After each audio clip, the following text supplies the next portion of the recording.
the reigning, defending, undisputed AFC West champions and pretty much the dominant team in the AFC for the better part of 3 to 4 years.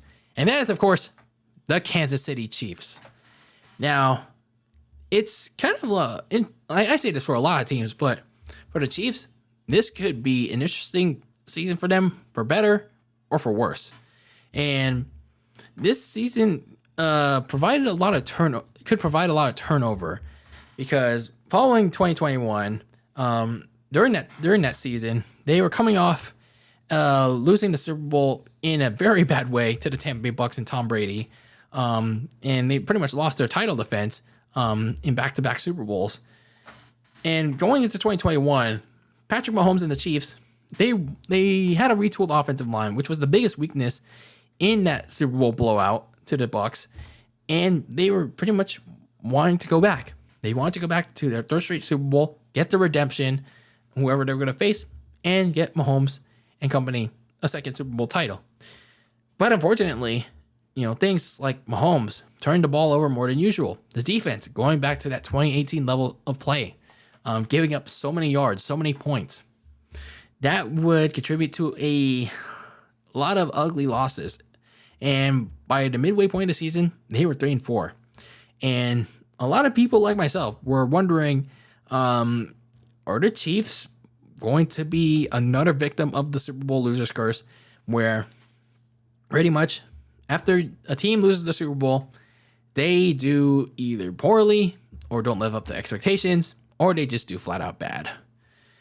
But then you get wins out of the New York Giants in the Green Bay Packers, and slowly but surely, the Kansas City Chiefs are getting back on track. Those two problem areas that they were having, they would slightly improve over time. And then you're on an 8-game winning streak. And that included a critical Thursday night game against the LA Chargers in overtime. And that game also ended up being pivotal in winning the AFC West against the Steelers a week later, and the Clippers losing to the Houston Texans of all teams.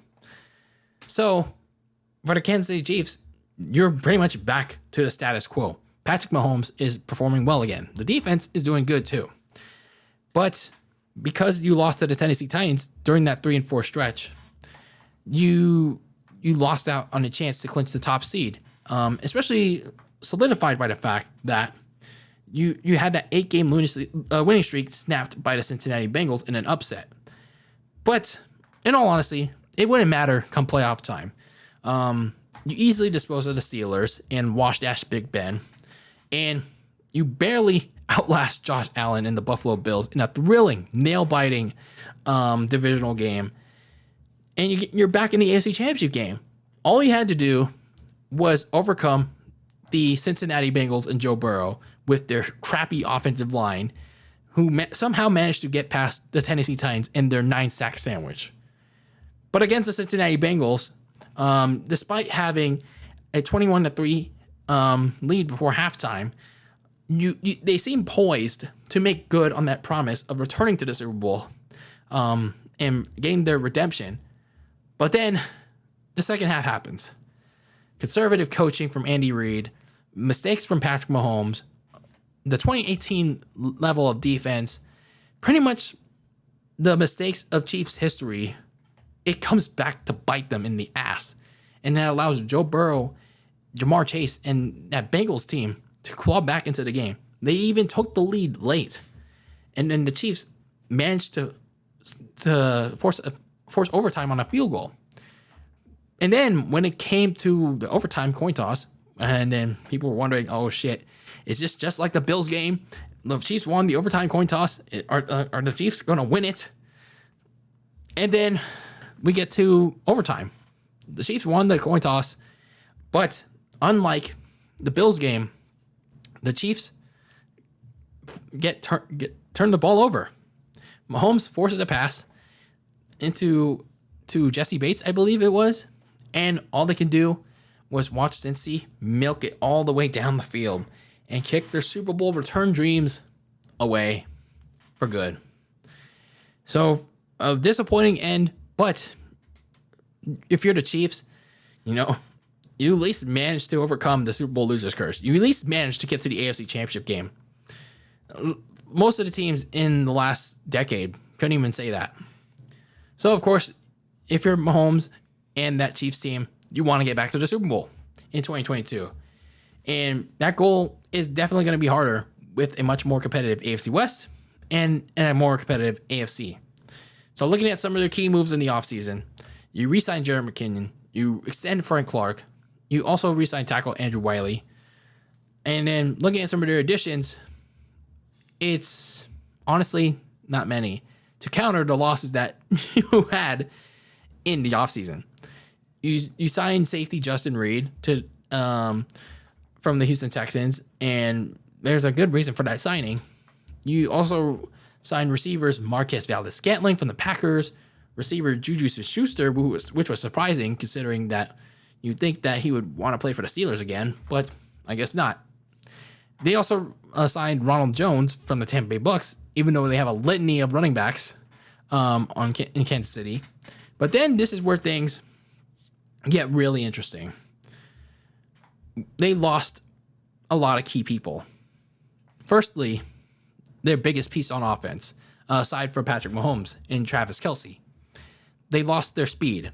They lost their speedster in Tyreek Hill because I guess they didn't want to pay a massive amount of money to him, so they shipped him off to the Miami Dolphins. And in return, they got a big haul back. A first-round pick, second-round pick, fourth-round pick in this year's draft, and a couple of late-round picks in next year's draft. So they get a big haul return, but they lose their speed, their proven speedy receiver. And in my opinion, that's bad. That's very bad. So they also lose their leader on defense, Tyrann Mathieu, and as well as strong safety Daniel Sorensen to the New Orleans Saints. So Tyrann Mathieu went home. He went home to play for his homecoming team, the Saints. Charvarius Ward, the corner, went to the 49ers. Byron Pringle, their fourth or fifth receiver, went to the Chicago Bears to play some Bears football. Melvin Ingram, their outside linebacker that they got midseason, went to the Miami Dolphins as well. So looking at some of their draft picks, they got a corner by the name of Trent McDuffie to replace Charvarius Ward. McDuffie is from Washington. George Karlaftis from Purdue, defensive end. From Western Michigan, a receiver by the name of Sky Moore. So pretty solid key picks from the Kansas City Chiefs. But here's the thing. Here's the thing if you're the Kansas City Chiefs. You added guys like Juju Smith-Schuster, Marquez Valdes-Scantling, and Sky Moore. In my opinion, I don't think that's enough to replace Tyreek Hill. And yes, you have Travis Kelce, but defenses are going to double him even more. They're going to attack him even more. And Valdes-Scantling wasn't exactly the best receiver. He wasn't even an average receiver when he was Aaron Rodgers in the Packers. Juju Smith-Schuster, I mean, he was better. He was better than Chase Claypool at least, but nothing to brag about. And we'll see how Sky Moore pans out. Maybe he'll provide the speed that they lost with Tyreek Hill.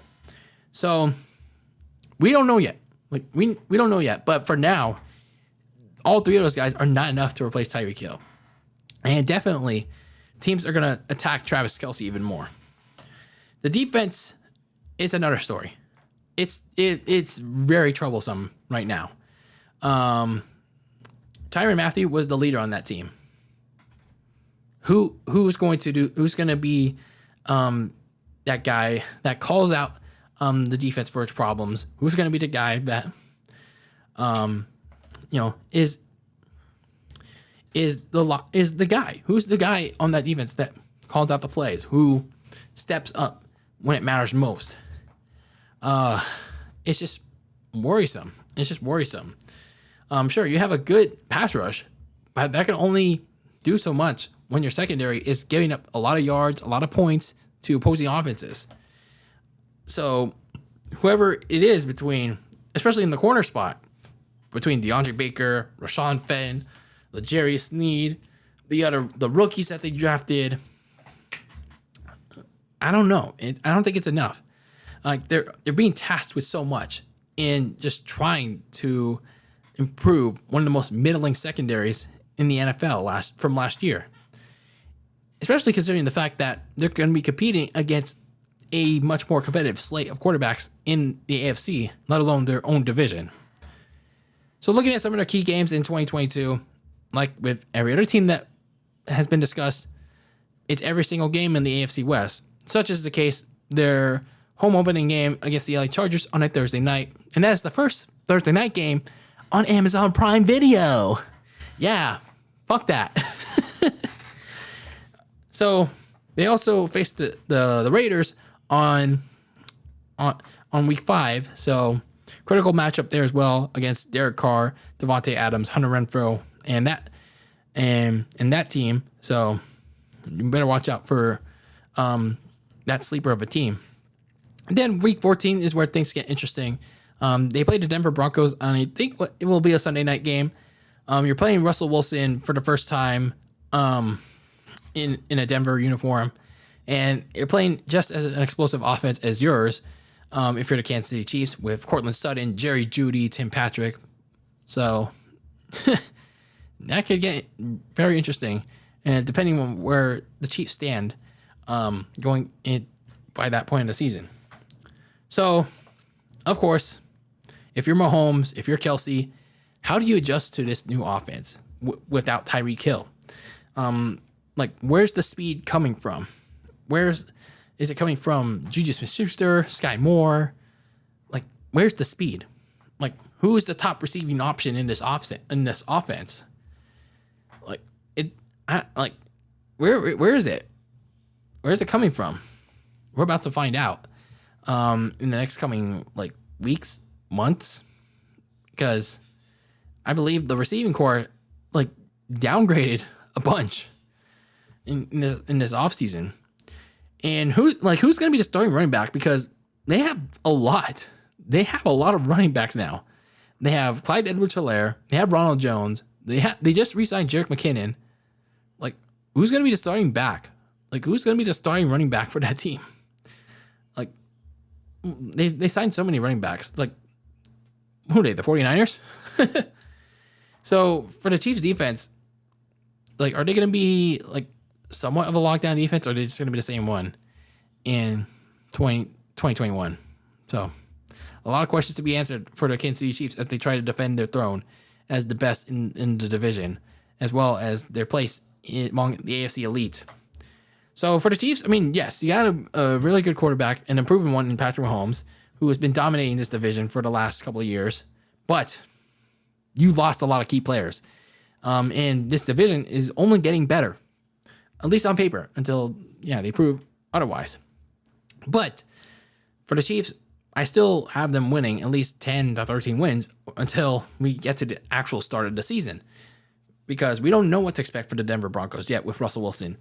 We don't know if the Chargers' additions on the defensive end actually hold up. And, we know Justin Herbert's good, but we don't know how he holds up. The Las Vegas Raiders, Derek Carr will define how their season goes. So for the Chiefs, we know what they can do. It's just how they overcome all those losses in the offseason will determine how well they do. So for Kansas City, it's going to be a dogfight for them in this coming season.